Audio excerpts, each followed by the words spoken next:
Hello students, तो देखेंगे आज इस वीडियो में हम बात करेंगे जो हमारा फिजिक्स का सिलेबस है बोर्ड के रिगार्डिंग उसके बारे में। ठीक है, तो फिजिक्स के बारे में जैसे ही बात करते हैं, अगर इसमें क्लासिफाई भी कर सकते हैं, आज हो सके तो हम लोग पूरा ये इलेक्ट्रिसिटी और मैग्नेटिक इफेक्ट कंप्लीट करने की कोशिश करेंगे। इलेक्ट्रिसिटी और magnetic effect of electric current. ठीक है, magnetic effect of electric current.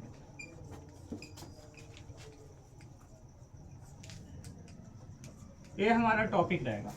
देखेंगे फिजिक्स का एक बहुत बड़ा रोल है टू क्रैक द एग्जामिनेशन या in order to score the maximum percentage. ठीक है, देखो इसमें टॉपिक बेसिकली एकदम सिंपल होता है। सबसे पहला तो जो इलेक्ट्रिसिटी है, तो इलेक्ट्रिसिटी में मेन कमांड करने वाला जो बात है इसमें इस चैप्टर में बेसिकली अगर आप देखेंगे तो सबसे पहले जो मतलब सिलेबस के बारे में अगर हम बात करेंगे तो इस सिलेबस में हम लोग को जो मेन चर्चा करना होगा वो है सबसे पहले करंट का डेफिनेशन के फॉर्म में। सेकंड है यहाँ पे Ohm's law, Ohm's law, potential difference यानी इलेक्ट्रिक पोटेंशियल के तौर पे, इलेक्ट्रिक पोटेंशियल के तौर पे। इसके बाद इसमें छोटा छोटा बात और आ जाता है जो इंडिकेट करता है बेसिकली, जैसे रजिस्टर क्या है, रेजिस्टेंस किसको कहते हैं। ठीक है, कॉम्बिनेशन ऑफ रेजिस्टेंस क्या होता है, कॉम्बिनेशन ऑफ रेजिस्टेंस किसको कहते हैं। ठीक है, बेसिकली इसमें छोटा छोटा ये सारा टर्म होते होते लंबा कॉन्सेप्ट बना लेता है। इसमें बेसिकली फिर एक टॉपिक और है जैसे जूल्स लॉ ऑफ हीटिंग कहते हैं, heating effect of electric current जिसको कहा जाता है, प्लस अदर्स जो टॉपिक है ऑलरेडी इसमें पीछे वाला जो वीडियोस है उसमें देख सकते हैं। पूरा टॉपिक जो है इंपॉर्टेंट है, यहाँ से कुछ हटाया ही नहीं गया है, खाली magnetic effect of electric current से कुछ टॉपिक को डिस्प्लेस किया गया है। तो देखिए इस टॉपिक को डिस्कस करेंगे सबसे पहले कि इलेक्ट्रिसिटी है क्या।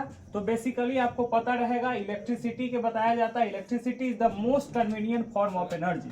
Electricity is the most convenient form of energy that can B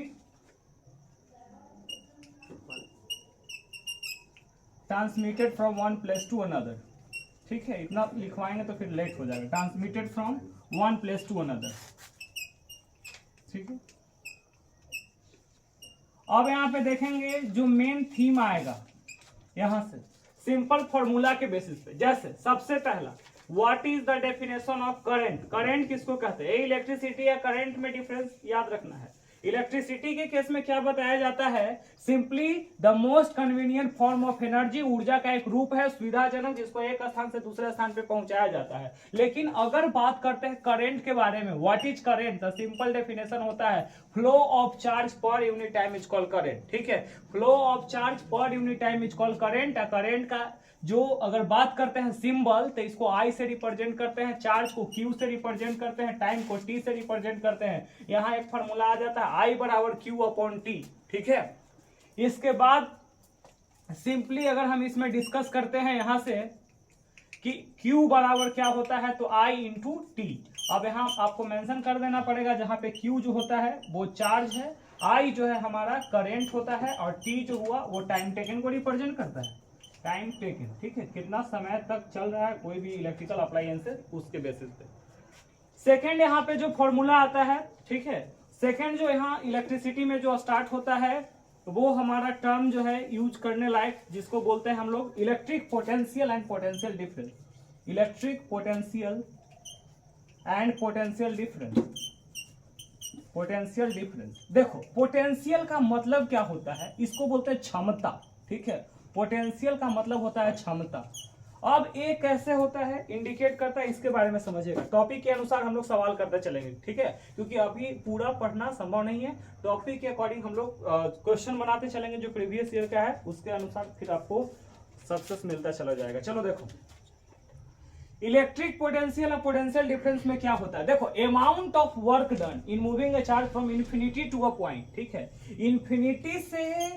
infinity से किसी बिंदु तक, इन्फिनिटी टू अ पॉइंट के बारे में जब बात किया जाता है, इन्फिनिटी से किसी बिंदु पे जब वर्क डन होता है किसी चार्ज को मूव कराने में, उसको हम लोग बोलते हैं इलेक्ट्रिक पोटेंशियल। जबकि पोटेंशियल डिफरेंस क्या होता है, देखो डिफरेंस का मतलब क्या होता है, अंतर। तो एक प्लेस से दूसरे प्लेस तक, ठीक है ना, एक प्लेस से, तो work done in moving a charge from one place to another, जब एक स्थान से दूसरे स्थान तक किसी चार्ज को मूव कराने में जो कार्य किया जाएगा, इसको क्या कहते हैं, पोटेंशियल डिफरेंस। इलेक्ट्रिक पोटेंशियल समझ में है, इन्फिनिटी टू अ पॉइंट, जबकि वन प्लेस टू अनदर कहेगा तब। जैसे कोई भी बैटरी वगैरह में है, कभी क्वेश्चन पूछ देता है, name a device that maintain the potential difference among the circuit. कोई भी सर्किट के एमोंग में जो माने सर्किट के एलोंग जो है पोटेंशियल डिफरेंस को मेंटेन करने का काम करता है, तो वो कौन है, बैटरी। पीडी जो मेंटेन करता है टू टर्मिनल के बीच में, वो है हमारा बैटरी। तो बैटरी पता है कॉम्बिनेशन ऑफ सेल, ठीक है, ये सिंगल जो होता है एक पॉजिटिव एक नेगेटिव, इसको सेल कहते हैं। लेकिन इसी तरीका से जब कंबाइन किया जाए, ठीक है, ए हो गया पॉजिटिव, ए साइड में हम नेगेटिव, बड़ा वाला याद रखना पॉजिटिव ये नेगेटिव। तो एक बड़ा एक छोटा, एक सेल बनाया, दो सेल बनाया, तीन सेल बनाया, तो 3 सेल बैटरी इसको बोलेंगे, ठीक है, 3 सेल का ये बैटरी, ठीक है। चलो अब यहाँ पे ध्यान देंगे हम लोग, अब यहाँ पे आगे ध्यान देंगे। देखो अब इसके बेसिस पे ना कितना सवाल बनेगा पूरा, पहले इसको डिस्कस कर लो, इसके बाद बेसिकली आ गया यहाँ पे पोटेंशियल डिफरेंस, ठीक है, इलेक्ट्रिक पोटेंशियल। अब यहाँ पे डिस्कस करो, वो टॉपिक है हमारा ओम्स लॉ, ठीक है। कंडक्टर इंसुलेटर एकदम समझ जाना क्या होता है, those material which allow electricity to pass through them is called conductor. Material insulator किसको कहेंगे, those material which does not allow electricity to pass through them, ठीक है। फिर कभी कभी आ जाता है सेमीकंडक्टर के फॉर्म में, तो वो क्या होता है, इनिशियल कम तापमान पे करंट को पास कराता है, लेकिन मैक्सिमम तापमान होने पे करंट के सप्लाई को रोक देता है, तो उसको हम लोग बोलते हैं, मतलब इंसुलेटर के तौर पे काम करेगा। इनिशियल जो तापमान रहता है उस पर कंडक्टर के फॉर्म में काम करेगा, लेकिन जैसे ही तापमान इंक्रीज होता है वो इंसुलेटर जैसा बिहेव करने लगता है, तो सुपर कंडक्टर यानी पार्शियल कंडक्शन ऑफ इलेक्ट्रिसिटी, माने हल्का फुल्का इलेक्ट्रॉन जब कंडक्ट किया जाए, हल्का फुल्का इलेक्ट्रिसिटी कंडक्ट करता है, उसको हम लोग जो बोलते हैं, उसका टर्म दिया जाता है, वो सेमी कंडक्टर के फॉर्म में आता है। और सुपर का मतलब दम परफेक्ट है ना, हाईली जो कंडक्ट करता है करंट, जैसे कि सिल्वर, ठीक है, silver is the best conductor of light, okay, electricity. और रिफ्लेक्टर भी होता है, इसीलिए जो ऐनक होता है ना मिरर, उसमें सिल्वर पॉलिश रहता है, बेस्ट रिफ्लेक्टर ऑफ लाइट है। सिल्वर का तार बगैर, लोहा के तो तार चोर चूहा रह ही नहीं देता, सिल्वर के दिलवा दीजिएगा तो समझ रहे हैं, सब कोई मेहरारू लागी अपन पायल बनावे लगे लेके चल जाएगा, सही नियर लड़का तो। और चलो अब देखो ओम्स लॉ किसको कहते हैं, eight constant temperature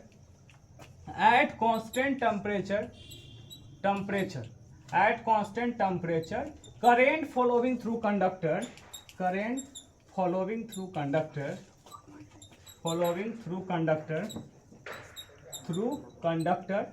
is directly proportional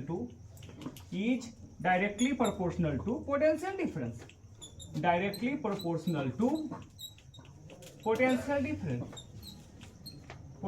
difference, ये याद रखिएगा बाबू, पोटेंशियल डिफरेंस, ठीक है। सिंपल सा डेफिनेशन बताया, एट कांस्टेंट टेम्परेचर, दिया गया कांस्टेंट तापमान पे करंट जो कंडक्टर से बहता है ना, I प्रोपोर्शनल टू V, ठीक है, और यहीं से V बराबर फॉर्मूला आ जाता है, ठीक है। अब देखो यहाँ से इतना टॉपिक पढ़ने के बाद कितना सवाल है, जैसे कि देखिए यहाँ पे एनसीईआरटी का एग्जाम्पलर है, ठीक है, क्योंकि देखो बहुत ज्यादा जरूरी होता है, क्योंकि एनसीईआरटी ही हमारा सिलेबस डिसाइड करता है, समझ में आ रहा है, एनसीईआरटी ही पूरा सिलेबस रहता है उसके अकॉर्डिंग। तो इसमें इलेक्ट्रिसिटी चैप्टर निकालेंगे हम लोग, इलेक्ट्रिसिटी, और इसमें ना जो छोटा छोटा सवाल दिया हुआ है उसके अकॉर्डिंग हम लोग पहले बात करेंगे, ठीक है।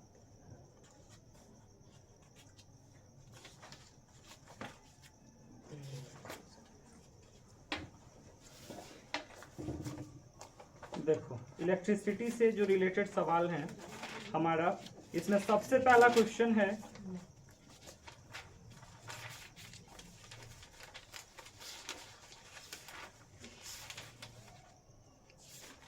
पहला क्वेश्चन यहाँ आया है, पहला क्वेश्चन है define the SI unit of potential difference. SI unit of potential difference क्या होता है, वोल्ट, है ना। अगर यही क्वेश्चन बोल देगा डिफाइन 1 वोल्ट, तब है ना, amount of work done in moving 1 coulomb of charge from one place to another, है ना, 1 कूलम ऑफ चार्ज एक प्लेस से दूसरे प्लेस पे ट्रांसफर किया जाता है, तो वो क्या बताएगा 1 वोल्ट को लेकर के। चलो नेक्स्ट क्वेश्चन है, what is the difference between potential difference and electric potential. अभी बताएं, है ना, infinity to a point electric potential, और फिर क्या होता है 1 प्लेस टू अनदर, तो क्या रिप्रेजेंट करेगा पोटेंशियल डिफरेंस। नेक्स्ट क्वेश्चन है इसमें, name the device that help to maintain the potential difference across a conductor. कौन है, अभी बोले हैं, name a device that maintain the potential difference across the conductor. Battery, very good, battery याद रखेंगे, ये सब एमसीक्यू में काम आएगा, है ना। Name the device that maintain the potential difference across the conductor, किसी भी कंडक्टर के क्रॉस में जो पोटेंशियल डिफरेंस मेंटेन करेगा वो है बैटरी। नेक्स्ट क्वेश्चन बताना, state the relationship between 1 ampere and 1 coulomb. बताओ, state the relationship between 1 ampere बटा 1 कूलम। नहीं क्या दिया है क्वेश्चन, एक मिनट, हाँ क्या, state the relationship between 1 ampere and 1 coulomb देखो क्या बताता है, सिंपली हो सकता है, क्या होगा देखो, सिंपली तुमको यहाँ पे समझना, एम्पियर, है ना, एम्पियर किस चीज को बताता है, करंट को, याद रखेंगे, किस चीज को बताता है, करंट को, जबकि कूलम किसको रिप्रेजेंट करता है, चार्ज को, ठीक है। तो यहाँ पे संबंध क्या है कि 1 एम्पियर के बारे में बात करेगा, इसका मतलब 1 कूलम चार्ज बढ़ रहा है कितना देरी के लिए, यही ना है, क्या है कि करंट का डेफिनेशन क्या बताए, आई बराबर क्यू अपॉन टी, और क्यू क्या है करंट, टी क्या है टाइम टेकन। तो यहाँ आया ना, संबंध पता चला, अगर क्वेश्चन पूछ दे, क्योंकि देखो सीधा सीधा तुम लोग का सवाल नहीं आएगा, है ना, यहाँ पे तुम लोग को ना, मतलब बिहार बोर्ड है तो वहां पे आ सकता है डिफाइन 1 एम्पियर, लेकिन इस केस में what is the relationship between, अभी आ गया 1 एम्पियर और 1 कूलम के बीच में, है कि नहीं। अब थोड़ा सा लगा कि हर तरीके तो पढ़ाया नहीं है, लेकिन दम आ गया जब एक्सप्रेस किए, तो यही ना, रिलेट करना सीखिए, ठीक है ना, रिलेट करेंगे ऑटोमेटिक समझ में आएगा। डिस्कशन में ही फायदा होता है, एक जगह ग्रुप में बना 10-10 क्वेश्चन बना करके उसमें सब अपना अपना माइंड सेट किया, अगर मान लो कि 20 बच्चा को पढ़ रहा है, चाहे 10 बच्चा पढ़ रहा है, तो 100 क्वेश्चन तुम डिस्कस किया, 100 क्वेश्चन में हो सके परीक्षा में 15 को लड़ जाए, वही क्या, कौन गारंटी है, मेहनत करो अपना अपना, क्योंकि देखो एग्जामिनर भी जो भी सेट करता है उसका भी अपना माइंड पॉइंट ऑफ व्यू अलग रहता है, ठीक है ना, इसी तरीका से। तो याद रखेंगे 1 एम्पियर 1 कूलम के बीच में रिलेशनशिप बोला, सिंपली बता दिया आपको, 1 एम्पियर जो रिप्रेजेंट कर रहा है, तो आपको पता है एम्पियर करंट का यूनिट है, और करंट का डेफिनेशन अभी बताएं कि flow of charge per unit time, और चार्ज को हम लोग सी यानी कूलम से, माने जो चार्ज होता है वो कूलम से, और टाइम को सेकंड से, ठीक है, 1 कूलम बाई 1 सेकंड, समझ में आ रहा है, कोई दिक्कत। चलो आगे, नेक्स्ट जवाब देते जाओ, जवाब जितना ज्यादा दोगे ना उतना ही बढ़िया होगा। नेक्स्ट क्वेश्चन है, हाँ, state in brief, sorry, name the physical quantity whose unit is volt by ampere. Volt by ampere कौन बताएगा, बताओ तो, वोल्ट बाई एम्पियर किसको रिप्रेजेंट करा, कौन सा physical quantity, volt by ampere, V by I, R पता चल रहा है, V बटा आई बराबर क्या होगा, आर से क्या होता है रेसिस्टेंस, कोई दिक्कत, आर से रेसिस्टेंस, यही से आता है ना, ये पता है ना, ये बराबर V आया है ना, ओम से लो से ही तो आता है ना, आर बराबर V अपॉन आई, है ना, जहां रेसिस्टेंस, आर से रेसिस्टेंस, V होता है पोटेंशियल डिफरेंस, आई से करंट, समझ में आ रहा है। तो यहाँ क्वेश्चन पूछा था, है ना, क्या होता है, name the physical quantity obtained by the ratio of voltage and ampere, कुछ भी क्वेश्चन पूछ सकता है, ठीक है। Ratio of voltage and ampere माने करेंट और पोटेंशियल डिफरेंस का जब रेशियो लिया जाता है तो कौन सा फिजिकल क्वांटिटी का पता चलता है, रेसिस्टेंस। चलिए देखिए सत्यम ध्यान दो इधर, रेसिस्टेंस किसको कहते हैं, रेसिस्टेंस का सिंपल डेफिनेशन होता है opposition caused in flow of current, है ना, मतलब क्या होता है, ओपोजिशन, जो रुकावट पैदा हो रहा है, opposition caused in flow of current, caused in flow of current, ठीक है, करेंट के बहाव में, है ना, जो रुकावट पैदा होता है उसको क्या कहते हैं, opposition caused in flow of current is called क्या, रेसिस्टेंस, है ना, opposition caused in flow of current is called resistance, है ना, ये रेसिस्टेंस है। नेक्स्ट क्वेश्चन बताओ, अभी कॉपी लेकर के बैठेंगे, क्वेश्चन है, देखो क्वेश्चन है आपका, a charge of 150 coulomb, charge of 150 coulomb, charge of 150 coulomb flows through the wire for 1 minute, time दिया हुआ है 1 minute, 1 minute, what is the calculate the current following through it, calculate the current, I निकालना है, क्या हो जाएगा?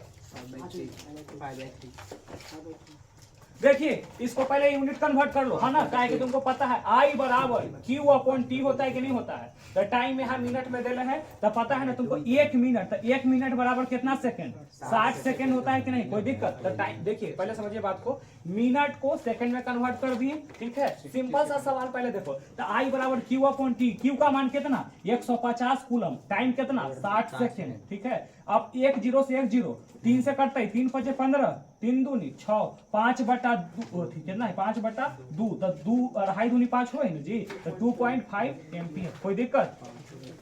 2.5 ampere आया, कोई दिक्कत? चलिए समझते हैं, चलो जहां दिक्कत है तो बोलिएगा, ठीक है। चलो नेक्स्ट आ जाओ। देखो ये सब कॉन्सेप्ट रहेगा, तुमको ऑब्जेक्टिव बन जाएगा धाराधार वहां, ठीक है, दिक्कत नहीं होगा। ऑब्जेक्टिव 20 नंबर का मायने रखता है भाई।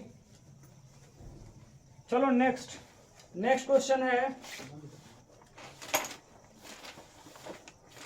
हाँ अच्छा क्वेश्चन देखना, if given length of wire is double by itself, ठीक है ना, लेंथ ऑफ वायर, क्वेश्चन है बाबू, length of wire is double,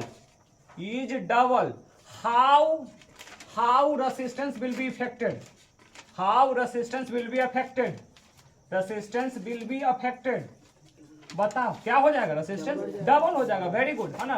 resistance will become twice, है ना, रेसिस्टेंस भी क्या हो जाएगा? ट्वाइस हो जाएगा, याद रखो। चलो अब यहां से समझो, देखो सवाल देखेंगे ना, उसमें डिस्कस करेंगे ऑप्शन, ऑटोमेटिक समझेगा। रेसिस्टेंस याद रखना, पिछले क्लास में पूछा था, पिछले बार में, रेसिस्टेंस कौन कौन सा फैक्टर पे डिपेंड करता है, रेसिस्टेंस कौन कौन सा फैक्टर पे डिपेंड करता है। तो याद रखना, सबसे पहला जो हो गया वो लेंथ ऑफ द वायर, है ना, लेंथ ऑफ द वायर, जितना लंबा तार उतना ही ज्यादा रेसिस्टेंस, याद रखेंगे। लेकिन से ई हो गया कि लेंथ के डायरेक्टली प्रोपोर्शनल होता है, लेकिन एक टर्म याद रखिएगा, कोची बताता है, ई एरिया ऑफ क्रॉस सेक्शन के इनवर्सली प्रोपोर्शनल होता है, याद रखिएगा, है ना, एरिया के इनवर्सली प्रोपोर्शनल। तो देख डायरेक्टली का सिंबल याद रखेंगे ऐसे, और इस तरीका से लग जाता है तो इनवर्सली होता है। तो डायरेक्टली में क्या होता है, एक फैक्टर बढ़ाइएगा तो दूसरा का भी बढ़ेगा, लेकिन यहाँ एक बढ़ाइएगा तो दूसरा का घटेगा, याद रखेंगे। तो डायरेक्टली प्रोपोर्शनल कहेगा कि तो एक फैक्टर बढ़ाएंगे तो दूसरा भी बढ़ेगा। तो यहाँ याद रखेंगे कि जब लंबाई 2 गुना कह रहा है, लंबाई 2L हो जा रहा है, इसका मतलब रेसिस्टेंस भी कितना हो जाएगा? 2L, ठीक है। लेकिन यही केस अगर बात करते हैं किस में, एरिया के केस में, तो एरिया अगर ट्वाइस करेंगे तो रेसिस्टेंस कितना हो जाएगा? आधा, 1/2, है ना, इस तरीका से।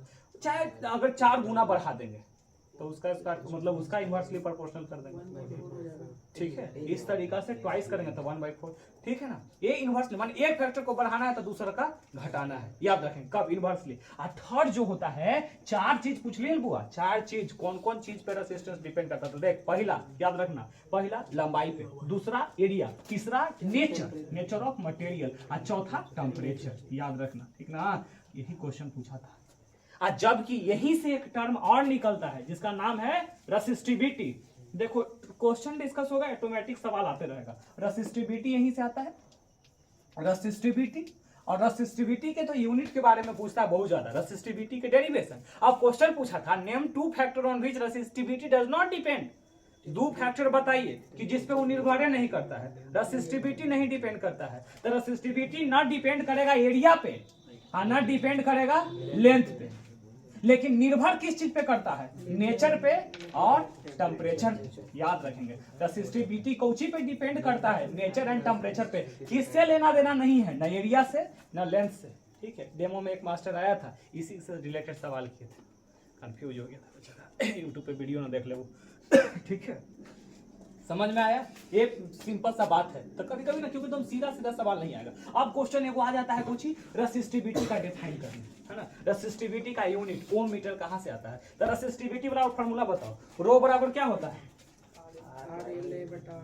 हाँ यही होता है, ठीक है। रो बोलते हैं ना, रेसिस्टिविटी बराबर रेसिस्टेंस गुना एरिया बटा एल, ठीक है। अब देखिए यहाँ रो, रेसिस्टिविटी। रेसिस्टेंस को ओम लिखते हैं कि नहीं लिखते हैं बताइए। एरिया, तो एरिया 2D होता है, यानी लंबाई गुना चौड़ाई। तो यहाँ पे लंबाई गुना चौड़ाई, तो लंबाई को मीटर और चौड़ाई को भी मीटर, तो यहाँ पे कुछ होता है मीटर स्क्वायर, और नीचे लंबाई है तो मीटर, तो 1 मीटर से 1 मीटर खत्म, यानी कि यहाँ पे कुछ बचा ओम मीटर। कोई दिक्कत? इस तरीका से आया, ये डेरिवेशन आया था पता है कितना, वो यहाँ पे था 2 मार्क्स का डेराइव, ऐसा यूनिट ऑफ रेसिस्टिविटी। ठीक है, तो ये सब बैक में जाकर के इसको रिवीजन करते रहना, कोई ज्यादा हार्ड सवाल नहीं है। चलो अब देखो सवाल, अब सवाल देखो इसमें, चलो अब देखो इसमें, देखिए अब इसमें सवाल है question,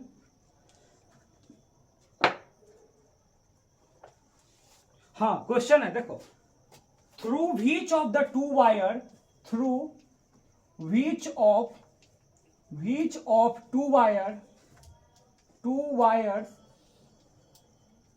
the current will flow more easily। चलो अब एकदम समझना बढ़िया से, कह रहा है कि कौन दो गो तार में करंट अच्छा से फ्लो करेगा। पहला दिया हुआ है बाबू, पहला दिया हुआ है a thick wire,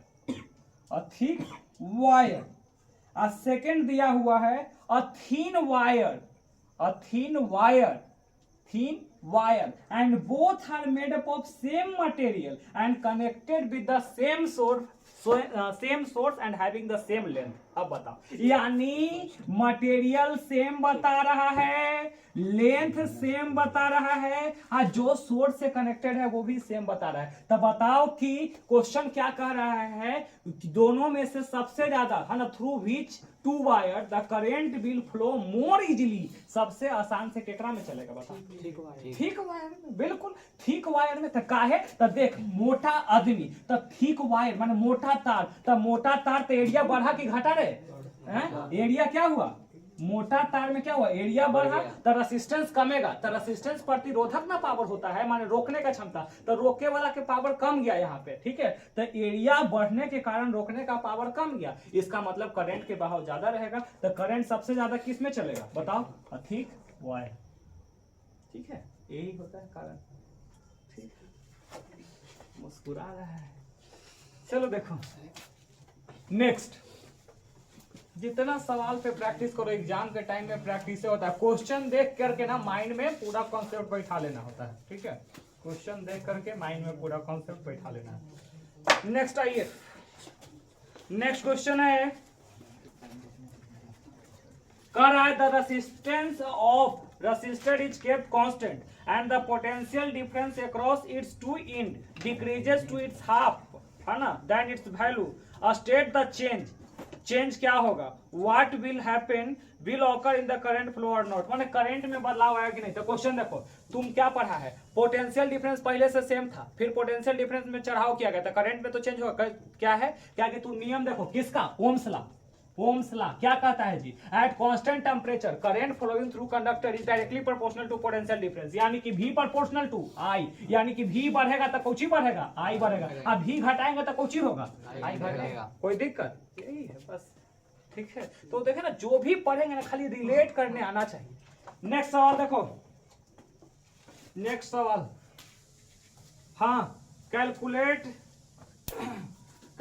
the number of electron in 1 coulomb of charge. ये सवाल पूरा पूछा जाता है, calculate number of electrons in 1 coulomb of charge, 1 coulomb of charge, है ना। ये वाला तो तुम नोटे कर लेना, ये सवाल आइवे करता है। तो यहाँ पे सिंपली लग जाता है N बराबर Q अपॉन E। ठीक है, और यहाँ पे Q दिले है 1 कूलम, चार्ज ऑफ 1 इलेक्ट्रॉन लिख दीजिएगा 1.6 into 10 to the power minus 19 coulomb. ठीक है, इसको जब कैलकुलेट करेगा तो 6.25 इंटू 10 के पावर माइनस 18 इलेक्ट्रॉन्स आ जाता है। इतना इलेक्ट्रॉन का बहाव होता है। यहाँ पे नंबर ऑफ इलेक्ट्रॉन बराबर होता है चार्ज बटा charge on single electron, charge on single electron. हो सके ऑब्जेक्टिव में दे दे बात, तो नोट कर करके वैल्यू मार देना, कितना 6.25। ठीक है ना, ये एक्सपोनेंट वाला चल जाता है बाबू, हाँ ना, एक ऊपर ले लेते हैं, इसीलिए 10 के पावर 18 है। ये वाला लिख लेना, n बराबर q अपॉन e, जहाँ पे q जो होता है, n जो है, ये जो होता है इसको बोलते हैं नंबर ऑफ इलेक्ट्रॉन, याद रखना, number of electron, number of electron. और q तो हो गया चार्ज, q जो होता है ये चार्ज है, और e हो गया चार्ज ऑफ सिंगल इलेक्ट्रॉन, एक इलेक्ट्रॉन का चार्ज है। फिर से ठीक है, समझो। यहाँ क्वेश्चन आया calculate the number of electron, है ना, नंबर ऑफ इलेक्ट्रॉन बताइए किस में, एक कूलम चार्ज में, माने एक कूलम चार्ज है बउआ, तो एक कूलम चार्ज जो बह रहा है तो ओकरा में क्या पूछ रहा है कि कितना इलेक्ट्रॉन बहता होगा, तो इसी के बारे में बता रहा था। देखो सिंपली क्या बताया कि सबसे पहले तुमको यहाँ पता होना चाहिए कि नंबर ऑफ इलेक्ट्रॉन जब पूछेगा तो एन बराबर फॉर्मूला होता है चार्ज बटा चार्ज ऑफ सिंगल इलेक्ट्रॉन, तो चार्ज को हम लोग क्यू से लिखें और ई हो गया तो सिंगल इलेक्ट्रॉन का चार्ज, तो एक इलेक्ट्रॉन का चार्ज होता है 1.6 गुना 10 के पावर -19 गुना, यही कैलकुलेट कर दिए तो जो वैल्यू आएगा 6.25 into 10 to the power -18 electron plus होगा, प्लस ऊपर हाँ ऊपर भैया 1 कूलम के अलावा कुछ लिख सकता है ना, कोई भी दे देगा संपाल, लेकिन जितना क्वेश्चन आता है इसमें यही पेज से आता है, ठीक है ना। यहाँ पे जो सवाल आता है 1 कूलम से ही रिलेटेड आता है कि 1 कूलम में कितना आएगा। बेसिकली नंबर ऑफ इलेक्ट्रॉन हम लोग से पूछता ही नहीं, मान लो कि 5 कूलम दे देता है, 5 बटा कर देंगे, ठीक है, 10 दे देगा तो 10 बटा करेंगे, लेकिन सवाल जो यहाँ पे रहेगा उसके बेसिस पे कम ही रहता है। बेसिकली 1 पे यहाँ पे पूछ देता है, नीचे से चल गया तो पॉजिटिव, ठीक है। अब देखो जैसे कि कभी कभी यहाँ से डीप सवाल देखते हैं कुछ, लॉन्ग में आते हैं। देखो फिर क्वेश्चन है 2013 का क्वेश्चन है, 2013 का क्वेश्चन है, क्या दिया हुआ है, define electric current, name the particles that constitute electric current following through the metallic wire. देखो तो यहाँ नीचे वाला क्वेश्चन डिफाइन इलेक्ट्रिक करंट चलेगा, कोई दिक्कत नहीं है ना, सिंपली अभी बता दिए, flow of charge per unit time is called current. लेकिन देखो नीचे वाला क्वेश्चन क्या कर रहा है, नेम द पार्टिकल, सुनना जी, name the particle that constitute electric current, name the particle that constitute electric current, that constitute electric current, जो कंस्टिट्यूट करता है electric current in metallic wire. कौन पार्टिकल है बताओ तो, metallic wire, electron, very good, confuse है, सही है एकदम, है ना। नेम द पार्टिकल, पार्टिकल पूछ रहा है ना, तो पार्टिकल कौन सा है, इलेक्ट्रॉन, ठीक है। परसेंस ऑफ माइंड रखो यहाँ, खाली मुस्कुरा रहा है? ठीक है, परसेंस ऑफ माइंड के अनुसार बनेगा, ठीक है। तो याद रखिएगा कंस्टिट्यूट एंड इलेक्ट्रॉन, जो बताया इसमें इलेक्ट्रिक करंट अगर बता देता तो 2 मार्क्स का ही क्वेश्चन था। चलो नेक्स्ट क्वेश्चन है ना, फिर क्वेश्चन ही पूछा हुआ है, देखो यही क्वेश्चन है 2 नंबर वाला में, state the physical quantity which is equal to the ratio of, ratio का मतलब होता है अनुपात, है ना, तो which is equal to the ratio of potential difference and current. बताओ Sahil, ratio of potential difference and current क्या होगा, पोटेंशियल डिफरेंस एंड करंट का रेशियो क्या कहलाता है, क्यू। देख लो एक से एक चपाट है, समझ जाइए, लड़का पास करेगा कि नहीं आप कमेंट करके जरूर बताइए, ठीक है ना, वो लड़का क्यों बोला है, ठीक है ना, बताइए कौन फिजिकल क्वांटिटी है, आर से रेसिस्टेंस, है ना, दोबारा में पास करेगा, ये लगेगा कम पार्ट लगेगा इसका। देखिए इसके बाद क्वेश्चन देखिए, पूछना भी बेइज्जती करवा देगा, इसे लिखा के पढ़ा रहे हैं आप। चलो देखो इसके बाद क्वेश्चन है, इसका कैलकुलेट कीजिएगा, कॉपी निकाल के देखेंगे, आप लोग भी बैठिएगा सोल्व कीजिएगा इसको। क्वेश्चन है calculate the resistance of metallic wire, calculate the resistance of metallic wire if length बराबर, लेंथ ऑफ वायर दिया हुआ है 2 मीटर, ठीक है, एरिया दिया हुआ है वायर का 1.55 गुना 10 के पावर 6 मीटर स्क्वायर, 10 के पावर 6 मीटर स्क्वायर, और इसी तरीका से दिया हुआ है रेसिस्टिविटी, रो बराबर भी आपका दिया हुआ है 2.8 गुना 10 के पावर -8 ओम मीटर। नहीं निकल जाएगा, आर बराबर फॉर्मूला क्या होता है, रेसिस्टेंस बराबर बताओ, रो इंटू एल बटा ए ना, रेसिस्टेंस है वो इक्वल टू होता आर इंटू एल वही है, आर इंटू ए वाई तो है। यहाँ पे हम तो वही बोले ना, यहाँ रो बराबर थोड़े बोल रहे ना, रो बराबर ना होता है कुछ ही, R into A upon L, तो यहाँ से तो रो ए पूछ रहा है ना डायरेक्ट, ठीक है। कितना आएगा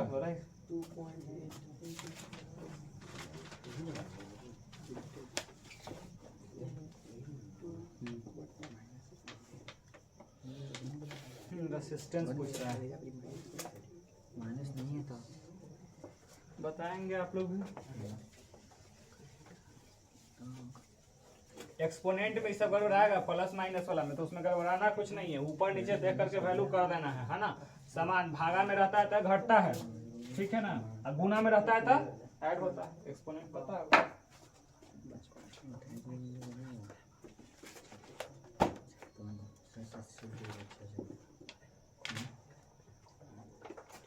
चलेंगे नेक्स्ट।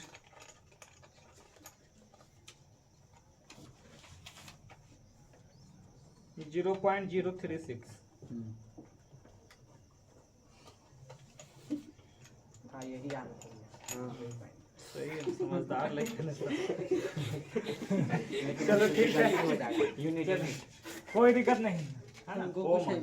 ओम आता है। अरे देखो कुछ नहीं, इसका वैल्यू पुट कर देना है, ठीक है ना। जैसे देखो यहाँ पे फॉर्मूला हो गया रो, तो रो का मान कितना दिया हुआ है, देखो 2.8 इंटू 10 टू द पावर -8 दिया हुआ है, ठीक है। इसके बाद देखो एरिया, तो एरिया जो दिया हुआ है यहाँ पे दिया हुआ है 1.55 इंटू 10 टू द पावर 6। कोई दिक्कत? अच्छा नीचे में क्या लिखाता है, एरिया, लंबाई लिख दिए, एरिया लिखाता है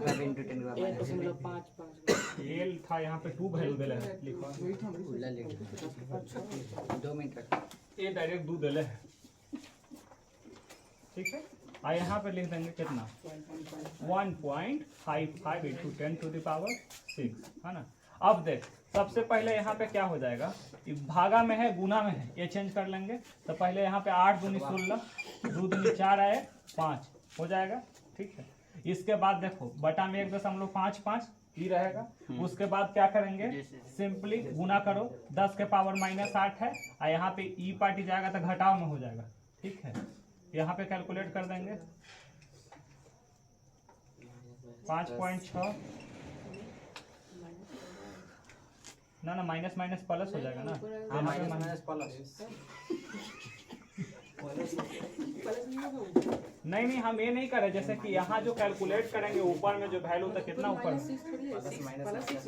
कहाँ, नहीं तो एरिया में कितना है, 10 to power +6 है।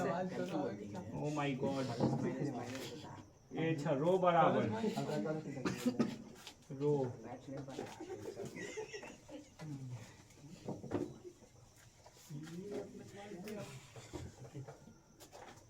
देखो इसका जो वैल्यू दिया हुआ है, ठीक है 2.8 इंटू 10 टू द पावर -8, ठीक है।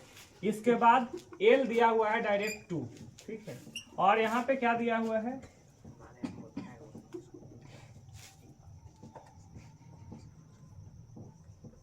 टेन टू द पावर 6, ठीक है। यहाँ से इसको कैलकुलेट कर लेंगे पहले, और नहीं तो फिर यहीं से छाट देंगे ना जी, ऐसे तो होता है नहीं, ऊपर जाएगा तो -14 जाएगा, तो डायरेक्ट ऊपर ले जाएं।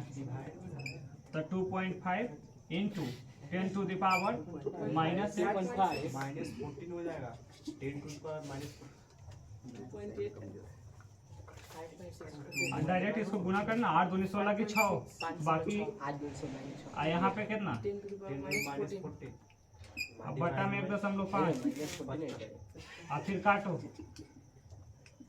अब फिर ये 2 ऊपर चल जाएगा, 2 0 ऊपर चल जाएगा फिर 1.55 बोला, हाँ 0.3 गलती बता गलती बता रहे थे, 1.55 डिवाइडेड बाई 5.6, में गुना भाग नहीं कर, नहीं गलत है, नहीं देखिए हम बोले ना सही है, गलती का नहीं ये तरीका सही था मेरा, ये जो कर रहे थे ना उस तरीका से होता है। देखो एक जो 10 टू द पावर -8 है, यहाँ पे जाता है -6, तो -6 नीचे +6 है ना, नीचे और -6 आ सकता है, -6 है जी नहीं +6 है एरिया में, नहीं मिस्टेक है क्या, हम बोल देंगे गलती नहीं क्वेश्चन गलत है, तो -6 है, -6 है, ओहो नहीं क्वेश्चन गलत है, -6 है, तब ना कह रहे हैं हम डायरेक्ट होता है, माइनस कीजिए, माइनस से सब करवा रहा है। ठीक है -6 है, तब डायरेक्टली तभी तो ले जा रहे हैं, हम कह रहे हैं कि भाई इसे होता है।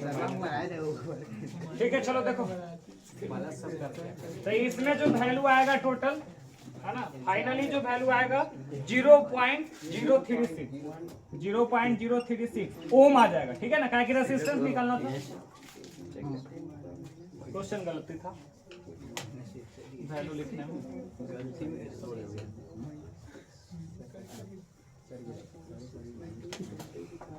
हम करें नीचे में जाता है, ट्रांसफर होता है। चलो next,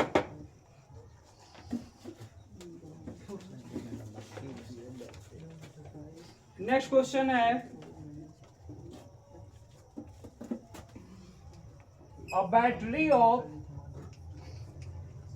a battery of 12 volt each connected to a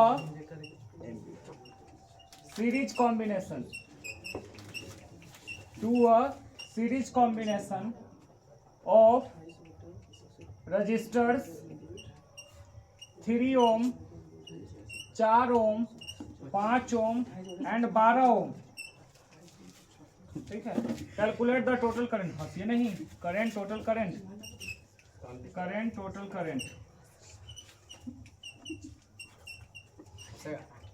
ठीक है, कनेक्टेड टू सीरीज। पहले पूरा रेजिस्टेंस निकालो तो इसका, हाँ, a battery of 12 volt is connected to a series combination of resistors। Total current निकालना, टोटल रेजिस्टेंस पहले निकालो ना, फिर करंट भी निकालना। टोटल रेजिस्टेंस आरएस निकालो, RS R equivalent in series combination. Resistance in series पता है क्या होता है ना, हाँ, R1 प्लस R2 प्लस क्या वो है, 3 गो 4 गो, 4 गो, R3 प्लस R4, 12 होता है 29 आएगा प्लस। पास हो गया तो ठीक है, चलो क्या बात। R1 रेजिस्टेंस R1 कितना दिया हो, 3 ohm plus 4 ohm plus 5 ohm plus 12 ओम, कितना हो जाएगा, 4 और 3 7, 7 5 12 और 12 12 24, 24 ओम हो गया। ठीक है, ये डायरेक्ट टोटल रेजिस्टेंस निकल गया। ठीक है, समझ आइए, टोटल रेजिस्टेंस। ठीक है, यहाँ पूछा कुछ टोटल करंट, आई बराबर कुछ था फॉर्मूला, क्यू है ठीक I love V/R। 0.5 potential difference कितना दिया, 12, यहाँ कितना दिया, 24, 12 दूनी 24, 1/2 कितना होगा, 12 करंट है ना, ये टोटल करंट एम्पियर ना आएगा बापू। ठीक है, समझ में आया, यस समझते चलो, समझते चलो।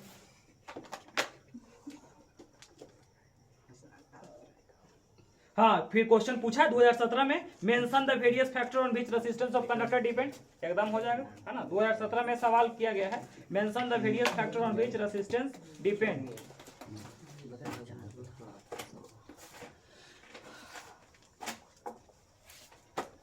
फिर है हमारा सवाल,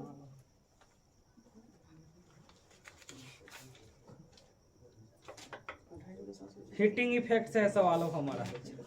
देखो, इलेक्ट्रिक सर्किट वाला heating effect of electric current समझाना पड़ेगा थोड़ा सा, एक बार देखिएगा। Heating effect of electric current समझाना पड़ेगा। देखो,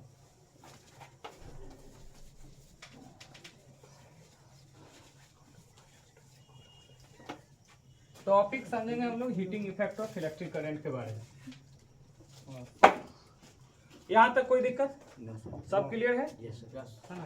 इसको एक बार फिर से है ना, स्ट्रीम होने के बाद मतलब ये देख लेंगे, कल इस पे आओ सवाल करके आएंगे जितना सारा है ना, और मतलब बना करके इसमें क्या कि देखो, अगला चैप्टर वाला में खाली समझाने वाला, न्यूमेरिकल तो है नहीं, काम भर न्यूमेरिकल इसी से, बाकी लाइट से है ना, लाइट से भी मैक्सिमम न्यूमेरिकल की संख्या बढ़ सकता है, इसके अलावा किसी से नहीं होगा। तो देखिए यहाँ पे ध्यान देंगे हम लोग, यहाँ पे magnetic effect of electric, sorry magnetic क्या है, heating effect of electric current क्या कहता है, heating effect of electric current, heating effect of electric current है ना, इसको हम लोग जूल्स लॉ ऑफ हीटिंग भी करते हैं। ठीक है ना, और also known as Joule's law of heating. ठीक है, इसी को हम लोग कहते हैं जूल्स लॉ ऑफ हीटिंग। ये क्या कहता है, सबसे पहले जूल्स नामक वैज्ञानिक के द्वारा दिया गया था, है ना। ये क्या कहा कि एट कांस्टेंट टेम्परेचर, है ना, एट कांस्टेंट टेम्परेचर जो तापमान बहता है किसके द्वारा, सॉरी, करंट जब भी कोई कंडक्टर से, जैसे बॉल बढ़ रहा है, कांस्टेंट टेम्परेचर वाला ओम्स लॉ को तय करेगा। लेकिन यहाँ पे क्या कहता है, whenever current flows through the conductor when heat is produce, ठीक है, जब भी कोई कंडक्टर से हीट मतलब कि करंट बहता है तो हीट उत्पन्न होता है, उसी को बोलते हैं हम लोग heating effect of electric current. Magnetic effect वाला में जस्ट सिंपल होता है कि whenever current flows through conductor, कौन सा कूलम्स लॉ दिया है, कूलम्स लॉ तो 12th में है, देखें थोड़ा नेट दिखाते हैं आपको। जूल्स लॉ फिटिंग से नीचे प्लेटिना कूलम्स लॉ, हाँ तो ये देखो, अच्छा ठीक है समझा देते हैं, कोई दिक्कत नहीं है। देखो इसमें क्या कह रहा है ना, कूलम्स लॉ, कूलम्स लॉ तो जैसे कि सबसे पहले तो ये क्या बोलते हैं, इलेक्ट्रोस्टैटिक का ये नियम है। ये जैसे इसको हम लोग इक्वेशन से समझेंगे। देखो जैसे सपोज है दो बॉडी है, समझ आइए सिलेबस के अनुसार का, तो कूलम्स लॉ एक और थोड़ा सा इस पर ध्यान देंगे। कूलम्स लॉ ये क्या कहता है, देखो कूलम्स लॉ चार्ज के बारे में नियम है, ठीक ना। तो इसमें क्या कहा गया कि मान लो कि कोई दो बॉडी है, ठीक है, कोई दो गेंदा है, दो गेंदा है बॉल, ठीक है, एक बॉल है Q1 और एक है Q2, ठीक है, ठीक है, और ये दोनों के R दूरी पे रखा गया है।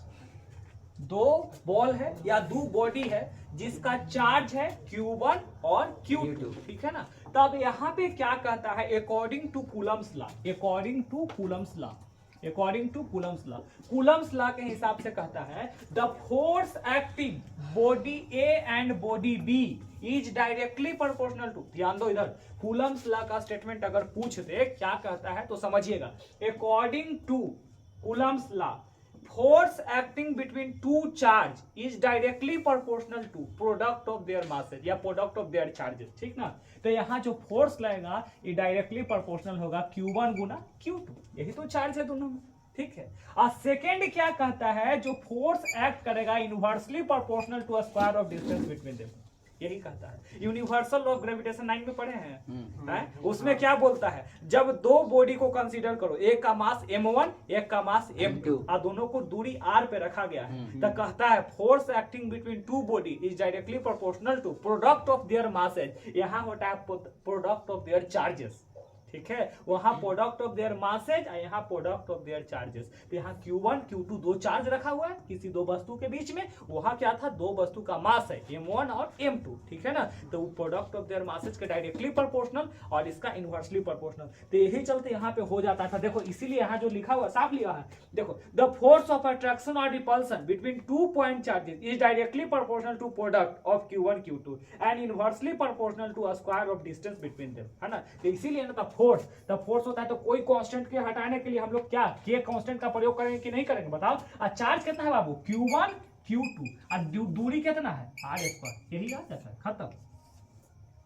इसी को बोलते हैं कूलम्स लॉ, एकदम सिंपल है, ठीक है, कुछ नहीं करना है परीक्षा में, सीधे बता देना है। इस तरीका से दो बॉडी बना दीजिए, एक का बॉडी के चार्ज है कितना Q1 और दूसरा के चार्ज क्या है Q2, ठीक है। तो Q1 Q2 याद रखना एकदम सिंपल भाषा में, ठीक है ना। अकॉर्डिंग टू कूलम्स लॉ क्या कहता है, the force acting between two body is product of their charges and inversely proportional to square of distance between them. The product of their charges, charges का product माने कुछ गुणनखंड, ठीक है। तो Q1 गुना Q2 ये चार्ज है इसका, और दूरी कितना है r का, देखकर r दूरी तो इनवर्सली प्रोपोर्शनल होता है डिस्टेंस के स्क्वायर का, यही से इक्वेशन आ जाता है। तो ये मैथमेटिकली लिखा गया, F जो है ना ये कूलम्स का, ये जो फोर्स ऑफ, तो देखो तुमको पता ना, चार्ज अगर सेम है तो रिपल्सन, अगर अपोजिट है तो अट्रैक्शन, ठीक है ना। यही चलते आगे कंफ्यूजन लगे दिले है, अट्रैक्टिव और repulsive force is directly proportional to, जो अट्रैक्टिव फोर्स है या रिपल्सिव फोर्स है वो डायरेक्टली प्रोपोर्शनल होगा केकर product of their charges and inversely proportional to the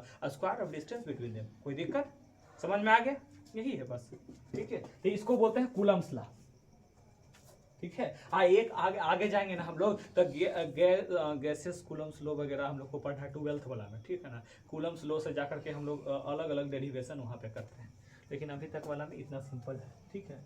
अब यही तो जमाई लेवल लगता है लेकर, हम क्या करें, दिन रात जागे नसीब नहीं जागता, है ना। हर रात में जागने वाला आशिक नहीं होता, है ना। अभी एग्जाम टाइम में थोड़ा सा तो ध्यान दे करके पढ़ना पड़ेगा, है ना। एगो लइकन है खाली चैटिंग खेलता है, क्या करें। ठीक है, हम कोशिश करते हैं कि थोड़ा सा पढ़ाएं, बताएं, समझाएं। दिन भर क्लास लेने के बावजूद इस टाइम भी मेहनत करते हैं, लेकिन जम्हाई लेते रहता है हमारे सामने ही। अब बताइए कमेंट करके वो कैसन विद्यार्थी है। मेरा फेवरेट था वो। Intelligent brave.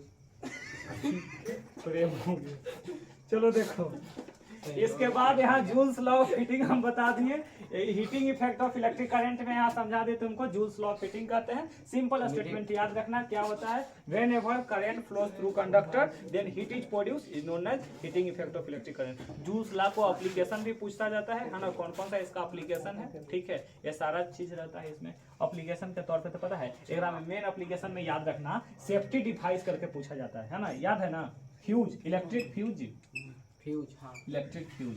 ठीक है, इलेक्ट्रिक फ्यूज जो है सेफ्टी डिवाइस के तौर पे, इलेक्ट्रिक फ्यूज के तौर पे इसमें पूछा जाता है। यहाँ पे एकदम यहाँ से एकदम सवाल आता रहता है कैसे वर्क करता है। तो इसका वर्किंग प्रिंसिपल बताया था ना, इसमें जो थीन वायर जो होता है ना, पतला सा जो थीन का बना होता है ना, थीन वायर, और ये क्या होता है, इसका मेल्टिंग पॉइंट क्या होता है, लो होता है। ठीक है, तो जैसे ही एक्सेसिव करंट बहता है, एक्सेसिव करंट बहता है, तो एक्सेसिव करंट जैसे बहा ना, तो यहाँ पे ये heating effect of electric current पे काम करता है। Heating effect of electric current पे काम करता है ना, heating effect of electric current. तो जैसे ही करंट गया एक्स्ट्रा, ये क्या होता है, ये अपना इसका मेल्टिंग पॉइंट पे पहुंच जाता है, और मेल्टिंग पॉइंट पे पहुंचने पे तार का वायर कट हो जाता है, और फिर सर्किट क्या होता है, ब्रेक हो जाता है। और जैसे ही सर्किट ब्रेक होता है, सर्किट ब्रेक होना कि करंट का सप्लाई रुक गया, तो जितना एप्लीकेशन है घर में वो बच जाता है। ठीक है ना, जितना एप्लीकेशन है घर में वो बच जाता है।